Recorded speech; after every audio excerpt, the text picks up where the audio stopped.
As we approach 2027, it is clear that no single candidate will win this election by walking alone. That would mean alliances and formations that anyone gets into is a guarantee in one way or the other, but that these alliances as well must make Kenyans and must propel that would-be candidate to forming that. Now, where we are seeing right now are where you're calling it bullying and there is misunderstanding and everything else. Clearly, it is not working in one way, and that must be fixed, or people must walk out. Whilst that's a problem that does exist, and there's bullying that does happen, why are we knocking on this door that is not opening? Why not walk out and find different alliances that will propel you towards?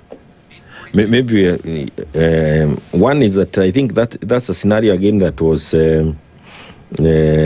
envisaged with even in our constitution where he talked about coalitions, and you can have coalitions before or after.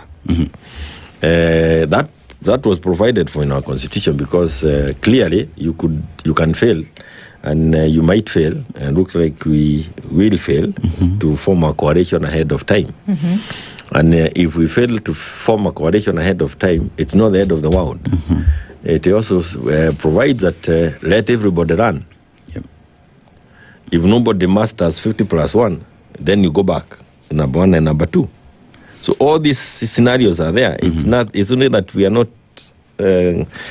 courageous enough to discuss them. I am not myself going to spend all the time looking for that one candidate. Yeah. Wacha kila mtu aingie kwa uwanja kama tumeshindwa kuelewana. Whoever it is that gets the second largest number of votes goes in with the number one. Whoever it is also gets the number one and number two. Wrong and short of it. Number one and number two. Go back and run. That would have helped. Before you take it away, I know how you take things away. That would have helped the opposition to identify their candidate. Right. At the cost of the government, because I don't even think the opposition has the money to run a nomination process before general elections, so that they have one candidate and then run against William. Yeah. So one of the ways is that if all of them then go to the field, just like it happened in Orokara, all of them waingie, utaona watu wenyewe. By the way, this Kenya mwenye tunacheza naye, they are happy to be entertained by all the things we are saying. Lakini kati yetu wanajua nani anaweza leta changes in their lives, and you see them queuing behind one person. But this is the other statement: when we queue behind you, we are not queuing behind you so that you send others to the gallows. No, we are queuing behind you so that you also bring all these other people to the table and work with them. But Jeremiah, these same politicians are same Kenyans. They're not different from Kenyans, right? And they equally know among themselves who's best fit to run government. So why not just sit and agree on who you'll give the ticket and move? Because the reason as to why I'm running is different from the reason as to why you're running. So then you can't come together. I told you, I could be looking at it and I want to retire from politics and I must achieve this life of a dream. I could be a person who is, if I'm not in power, I might end up in jail. That would get me running day and night.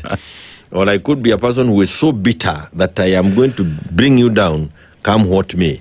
And there could be this other person who is saying, just give me an opportunity. This country will be better than where we are, and all of us will be feeling taken care of. So that is why they cannot sit and agree as to who can go. If the only reason, kama ingekuwa ni ile bio 100 meters, and we want to win, and we know that you are the one who Imanyara in the country, then nobody will go. But that's not the kind of thing. The interest, the reason as to why we are running, it's not the same.